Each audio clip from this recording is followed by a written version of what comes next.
n'a jamais souffert d'un besoin mal exprimé, de changement de périmètre à répétition et de priorisation versatile? On l'a vu. Comment s'orienter dans un paysage flou?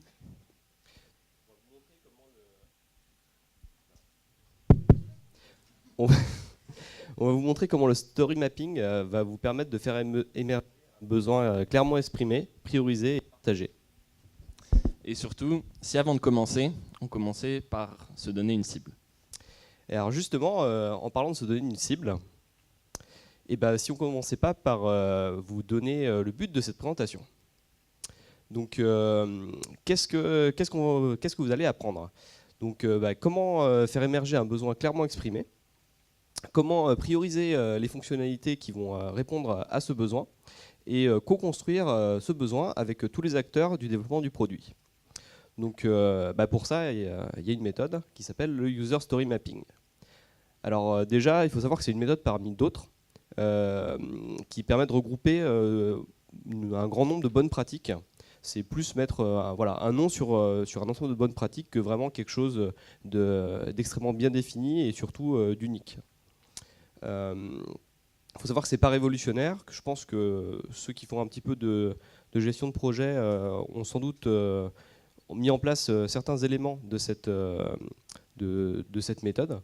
Peut-être pas forcément toutes, mais en tout cas sans doute une grande partie. Il faut savoir que ça s'insère très bien dans les méthodes agiles, par exemple une méthode Scrum ou ce genre de choses, mais pas que. On peut très bien le voir aussi dans un cycle en V. De manière générale, quand un truc fonctionne, peu importe la méthode, utilisez-le. Alors après, comment on va vous présenter ça? Alors, tout d'abord, on va vous mettre un peu de contexte. Bon, on voulait au départ utiliser un exemple, les gilets jaunes. On nous a dit trop polémique. Non, c'était il y a 3 mois. Bon, on a bien fait de choisir la chasse. On va appliquer ça à une application de chasse. Pas polémique, hein, ils ont l'habitude. Eux, ça fait des années qu'ils en prennent plein la truffe. Donc, eux, c'est bon, on peut y aller. Donc, un peu de contexte. On va se présenter en tant que chef de projet et agiliste. Donc, Paul sera l'agiliste. Moi, le chef de projet qui arrive avec des idées. J'ai déjà vu un peu mon client. Donc, c'est ce qu'on va vous présenter. Un peu en jeu de rôle, casquette de chasse. On est parti. Hop. Alors, du coup, Xavier, tu m'as dit que tu travaillais sur un nouveau projet, là, une application qui permettrait de faire des trucs avec de la chasse. J'ai pas tout compris, mais... Ouais, dimanche dernier, bon, j'ai vu Dédé, chasseur, super top. Pas de chance, c'était juste après le repas de chasse, beaucoup de rouge, donc j'ai tiré ce que je pouvais de ces idées qu'ils donnaient. Ils ont un petit problème, ils ont du mal à organiser de manière stable leur session de chasse. Des fois, il n'y a pas assez de gens, des fois, il y en a trop. Donc, il y a potentiellement un marché pour aller tirer des applications et faire des choses. D'accord. Donc, en gros, de manière globale, c'est plutôt bien défini ce qu'il veut. C'est une application pour organiser des sessions de chasse. Ouais, au bégaiement près, il a réussi à peu près à me dire ce qu'il voulait. Il veut pouvoir dire quand est-ce que ce sera, où ce sera, puis que les gens puissent à peu près s'inscrire. D'accord, donc la cible, elle est connue aussi. C'est pour des chasseurs. Ouais, des je le reverrai lundi prochain, à juin, et je devrais avoir plus de détails. Donc on sait aussi donc, à qui ça va s'adresser. Donc l'étude de marché a été effectuée. Par contre, d'après ce que je comprends, c'est un peu flou quand même, ce qui est vraiment attendu par les utilisateurs. Un peu flou et un petit peu compliqué. Ouais, compliqué, je sais pas trop. Ce sera pour réserver, s'inscrire, ça devrait aller. Puis bon, je sais pas s'il sera capable de donner beaucoup plus de détails. Ça devrait bien se passer. Ok, donc et potentiellement, tu m'avais parlé un petit peu aussi qu'il y aurait peut-être des changements à prévoir, des fonctionnalités en plus à mettre ou pas ou... Ouais, bah ça peut toujours être utile. Je sais pas, il parlait des chiens, c'était un peu flou. D'accord, ouais, le nombre de chiens à ramener à la chasse, ce genre de choses. D'accord. Ouais. Ok. Et du coup, c'est pas non plus très clair. Qu'est-ce qu'ils attendent en premier, en deuxième Bon non, il m'a pas trop dit, mais ça, les développeurs, ils devraient pouvoir se débrouiller. Enfin, on en a assez pour partir. Enfin, non, ils savent ce qu'ils font. Non. Donc, bon, avant de commencer, ce qu'on va faire, c'est que on va prendre le temps de se donner une cible. En particulier, tu vas voir, ça ne va pas être très compliqué, ça ne va pas prendre beaucoup de temps et ça va nous permettre de vraiment savoir où est-ce qu'on va et comment on y va. Donc, pour ça, on va parler de story mapping. Donc le story mapping, qu'est-ce que c'est? Alors déjà, il faut voir il faut se poser la question, c'est quels vont être les acteurs de cette phase. Donc il va y avoir beaucoup d'acteurs au final. Il va y avoir le chef de projet principalement. Va y avoir également les utilisateurs. Donc si possible les utilisateurs finaux ou sinon leurs représentants. Et également l'ensemble des équipes de développement. Donc il faut voir vraiment que c'est une étape qui va rassembler beaucoup de monde. Alors après, quand est-ce que ça va venir s'insérer, ces étapes? Donc on l'a dit, ça peut s'insérer dans plusieurs méthodes. Sur des projets qui fonctionnent en cycle en V, ça peut venir s'insérer juste après l'expression du besoin, avant de commencer à rédiger des spécifications. Après, comme c'est quand même plus une méthode orientée à l'agile, dans un cycle agile standard, ça vient quand on essaye de définir le périmètre produit. Quand on est en train de le définir, on vient utiliser le story mapping pour vraiment faire des parcours utilisateurs, définir qui va utiliser le produit, comment, les fonctionnalités qu'on va devoir implémenter. Donc c'est à ce moment-là, dans cette définition du périmètre produit, qu'on utilise cette méthode. Après, comment? On ne va pas vous bluffer, c'est quand même tout le sujet de la présentation. Donc on va voir en différentes parties comment est-ce qu'on organise le story mapping. Donc dans un premier temps, il va falloir identifier les personas et les tâches qu'on va utiliser pour faire ce story mapping. Ensuite, l'ordonner dans le temps. Puis identifier les différentes alternatives une fois qu'on a eu les grandes lignes, voir les cas particuliers par lesquels on peut passer. Ensuite, il va falloir prioriser tout ça. Puis une fois qu'on a bien décanté tout ça, regrouper par activité pour permettre de faire des features, des épiques, pouvoir voir comment le produit va s'organiser en termes de fonctionnalités globales. Et enfin, on conclura sur les avantages de la méthode et d'autres points. Vous pourrez aussi poser des questions à la fin de la présentation. Donc, Paul, je te laisse démarrer. Et bien, c'est parti. Première étape, identifier les personas et les tâches. Alors, ce que sont des personas? Il faut voir que ça va être un rôle que vont avoir des utilisateurs. Le but, ça va être d'essayer de mettre un nom et des actions sur ces différents rôles et les identifier. Donc là, en l'occurrence, dans notre exemple, on va avoir deux types de personas, vu que c'est un exemple assez simple. On va avoir l'utilisateur du service. Donc, pardon. Ça va être donc le chasseur sachant chasser. Donc c'est la personne qui va qui va rechercher une session de chasse dans une zone géographique, qui va pouvoir regarder lesquelles sont disponibles, qui va pouvoir réserver sa place, éventuellement noter la session ensuite. Et le deuxième persona, ça va être la personne qui propose le service, donc ça va être l'organisateur de la session de chasse, qui va pouvoir dire quand est-ce qu'il les organise et ensuite regarder combien il y a de personnes qui sont inscrites. Donc ce qui est important, c'est vraiment de réussir à les identifier et à mettre un nom dessus. Il faut savoir que c'est très important de partager un vocabulaire commun au sein d'un projet, de façon à ce qu'il n'y ait pas de quiproquo et qu'on sache vraiment de quoi on parle. Donc ça, c'est vraiment la première étape, parler le même langage et identifier les rôles des différents utilisateurs. Ensuite, une fois qu'on a identifié ces actions, ces personas, il va falloir voir avec eux et ordonner les actions qu'ils vont effectuer dans le temps.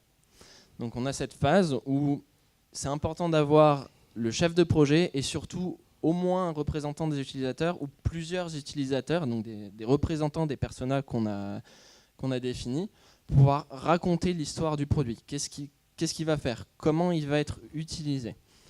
Donc, pour créer cet itinéraire utilisateur, en général, ça se passe, on se regroupe dans une pièce, on prend des post-it et on déroule l'utilisation du produit. Alors, on ne va pas vous le faire en action, ça prendra un peu trop de temps. Au final, on réussit à organiser à peu près de longtemps dans les grandes lignes. Le but de cette phase, c'est de rester dans les grandes lignes des différentes choses à faire. Donc ici, dans notre cas, donner les disponibilités pour l'organisateur. De l'autre côté, chercher une chasse, consulter les disponibilités, s'inscrire à une chasse. Ensuite, l'organisateur, pour pouvoir préparer l'ensemble des choses, pouvoir consulter la liste des participants. Et enfin, après, une fois qu'on a tous bu du vin rouge, pouvoir noter la chasse. globalement.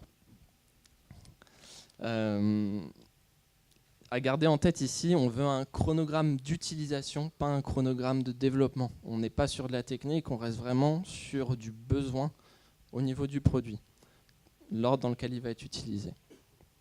Donc c'est bien l'histoire principale qu'on raconte. Donc là, c'est bien l'histoire principale, mais comme dans toute bonne histoire, c'est quand même mieux quand il y a quelques petits rebondissements. Donc on va identifier les tâches alternatives. Donc qu'est-ce qu'une tâche alternative? Ça va être tous les cas particuliers. Tout ce qui va se passer un peu différemment du cas nominal.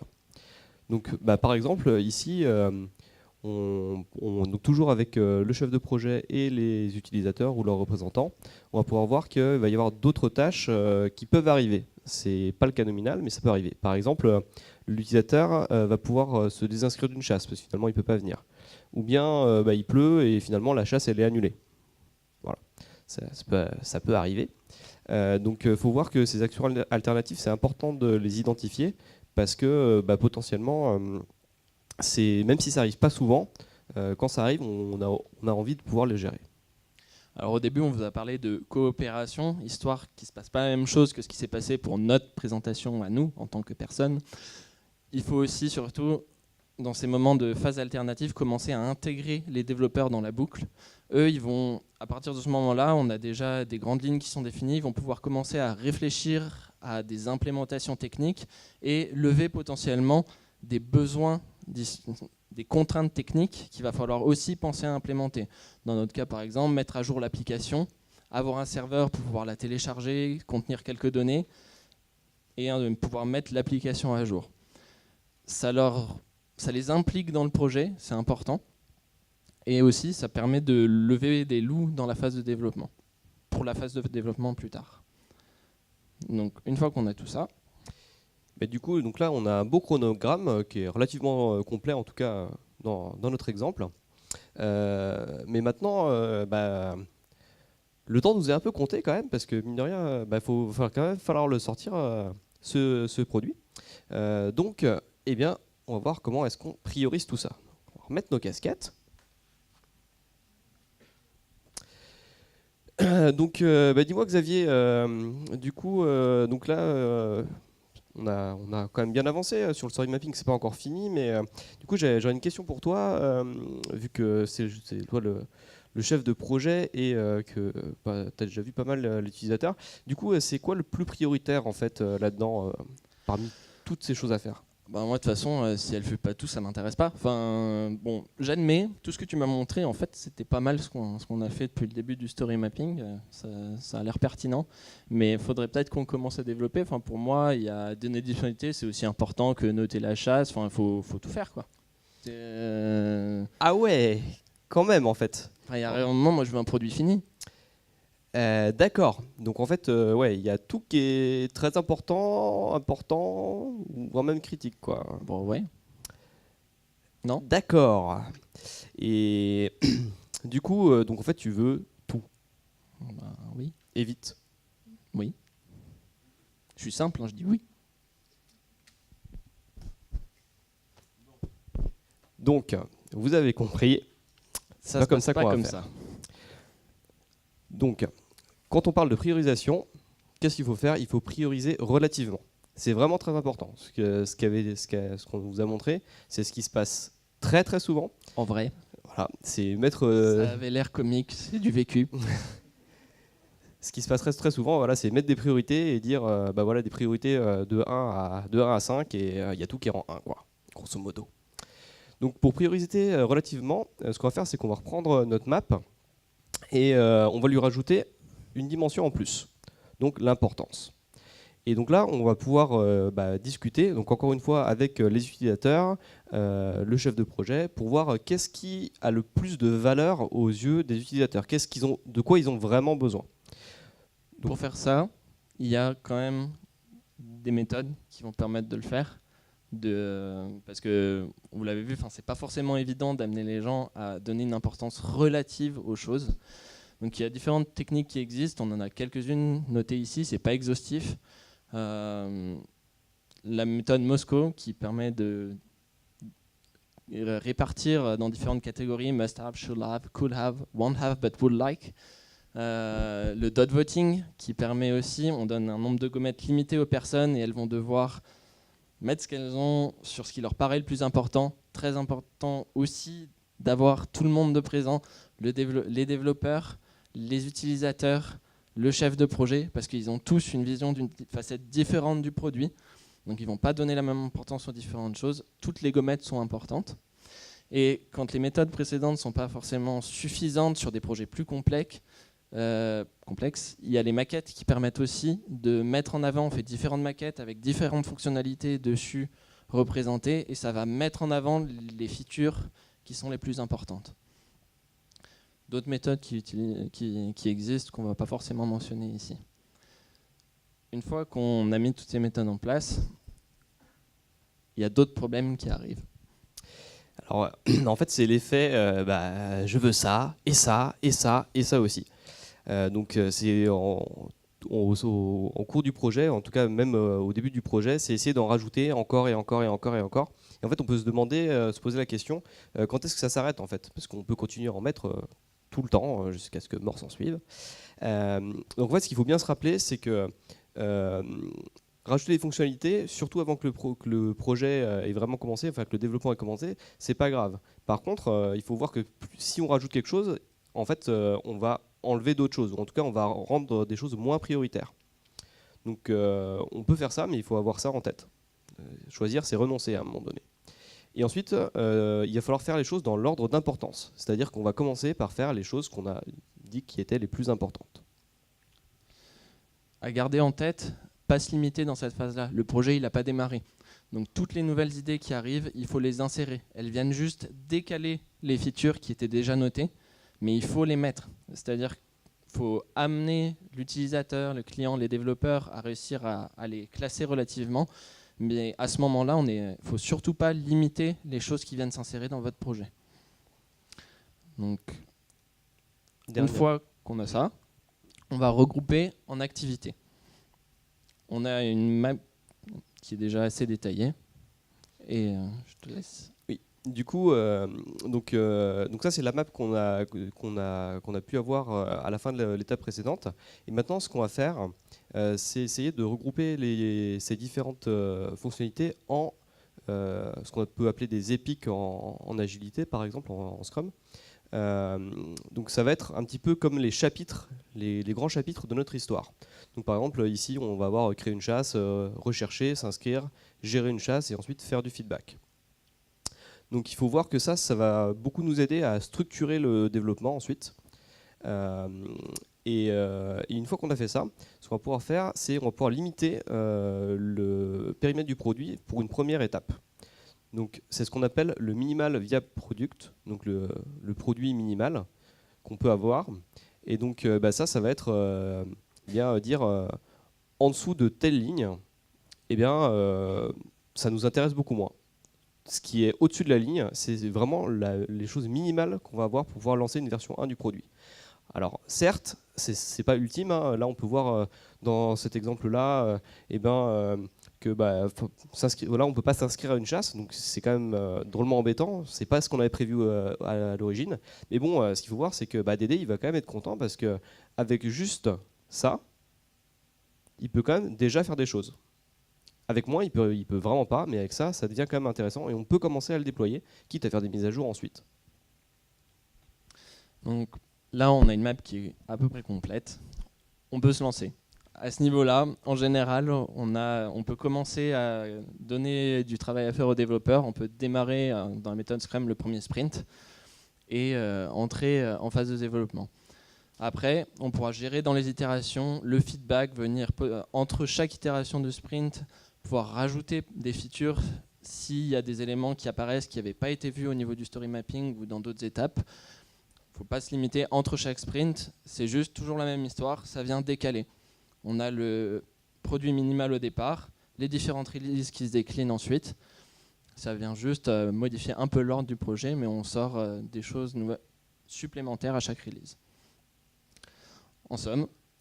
Donc en conclusion, ce qu'on vous a montré, c'est un exemple extrêmement simple. pour le coup, on s'est rendu compte ensuite que finalement, ce qu'on avait fait, ça existe vraiment. Il y a vraiment une application, enfin une web app qui permet de faire ça. Bouchassé.fr. C'était assez rigolo. Mais il faut voir que c'est du vécu aussi. Ça marche très bien également pour des projets de grande envergure. Et c'est pas si long que ça. Ça peut prendre quelques jours. En tout cas, sur un projet, ça vaut vraiment le coup de prendre un peu de temps au début pour se donner une cible, pour éviter de partir dans le mur. Je vous inviterai, qui seront disponibles après la Tech Week, en ligne, à aller voir une bibliographie qui permet de se mettre d'abord dans le bain, comprendre le story mapping, se l'approprier et ensuite le mettre en pratique.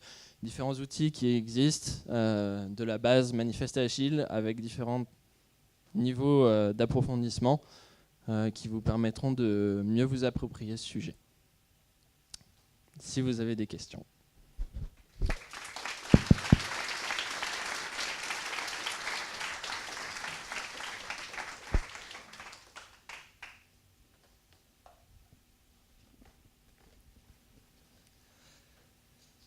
Vous avez évoqué les méthodes pour ce qui est d'identifier, de prioriser, de faire de la gestion des priorités. Par contre, pour les personas, on était dans un cas simple, dans un cas d'utilisation plus complexe. Est-ce qu'il y a des méthodes aussi de ce côté-là? Et deuxième question, au fond, c'est quoi la différence entre un bon chasseur et un mauvais chasseur? Si tu étais un bon chasseur, tu saurais. Bon, pour ce qui est des personas, il faut bien garder en tête, tout ça, ça se passe en séance. C'est le chef de projet, il est dans une salle avec les utilisateurs, ou en tout cas ceux qui sont à la demande du produit. Donc il y a des méthodes en salle qui permettent d'émuler tout ça. Aussi, idéalement, à chaque fois qu'on trouve un persona, c'est pas forcément en une seule séance. Sur des gros projets, c'est pas du tout en une seule séance. Et du coup, à chaque fois qu'on identifie un utilisateur, un persona, c'est d'intégrer un nouveau représentant de ce persona qui, lui, en fait, va faire effet boule de neige. Ça va permettre de mieux se rendre compte de qui est lié au projet et d'identifier un maximum de personnes et de cas d'utilisation. Après, il y a d'autres méthodes de faire des groupes, générer de la compétition entre les groupes pour donner des idées et trouver des personas. Ça aussi, c'est des méthodes qui permettent de stimuler. Voilà pour une première réponse. D'autres questions? Oui, au fond. Sylvain? Tout au fond. Danseur chanteur. En fait, vous dites qu'il y a les clients, les personnes qui ont demandé le produit, plus les chefs de projet qui participent lorsqu'on définit les actions. Et vous savez parler qu'après, les développeurs, ils rentrent plus tard, par exemple pour la partie mise à jour de l'application. Donc je me demande si vous êtes vraiment d'accord avec ces principes. Je pense un peu à l'event storming d'Alberto Brandolini, qui implique tous les acteurs, donc les développeurs, et même dès le début, qu'on essaie de définir ces actions, parce que les développeurs, ils ont une connaissance métier aussi, et ça permet de vraiment identifier la big picture de qu'est-ce qu'on veut produire. Donc, je ne sais pas si vous pouvez parler un peu, qu'est-ce que vous pensez de l'event storming et de l'implication de tout type d'acteurs dans l'identification des besoins. Alors en fait, ce qu'il faut voir, c'est que toutes ces phases, ça dure quelques jours, voire quelques semaines. Les premières phases, c'est vraiment les phases préliminaires durant lesquelles il y a beaucoup de questionnements. Et en fait, ce qu'il faut voir, c'est que l'équipe arrive relativement rapidement quand même dans le process. Ils arrivent à la troisième étape et les premières étapes sont vraiment en général très floues et on sait pas, en général voilà, le projet on sait pas trop où est-ce que ça va. Après on peut également sur demande de l'équipe les intégrer plus rapidement s'ils ont des idées. Le principe c'est vraiment de se dire essayons de faire des choses qui fonctionnent. Si au début le besoin est un peu flou et du coup l'équipe n'a pas trop d'idées, c'est pas trop là où il faut aller, ça sert peut-être à rien de les intégrer. Par contre, au contraire, si par exemple il y a des membres de l'équipe qui ont déjà travaillé sur des projets similaires ou ce genre de choses, là oui, ça vaut le coup de les impliquer beaucoup plus tôt. Puis après, vous avez vu ce qu'un développeur peut faire à un micro qui ne fonctionne pas. Donc un utilisateur qui ne sait pas très bien son besoin, bon, il ne faut pas non plus les impliquer trop tôt quand c'est trop flou. Ça peut même, alors c'est un des défauts qui peut arriver en story mapping, c'est qu'on plonge tout de suite dans du technique et on perd de vue le besoin. Il faut rester sur le début du story mapping quand on est en train de construire la map dans le temps, rester focalisé sur où est le besoin, quel besoin doit répondre le produit et comment l'utilisateur s'y attend. Ça évite de dériver vers du technique aussi qui peut emmener même l'utilisateur vers des choses où il n'aurait pas été lui-même naturellement. Et voire même biaiser ce qu'il va dire. D'autres questions ? Oui.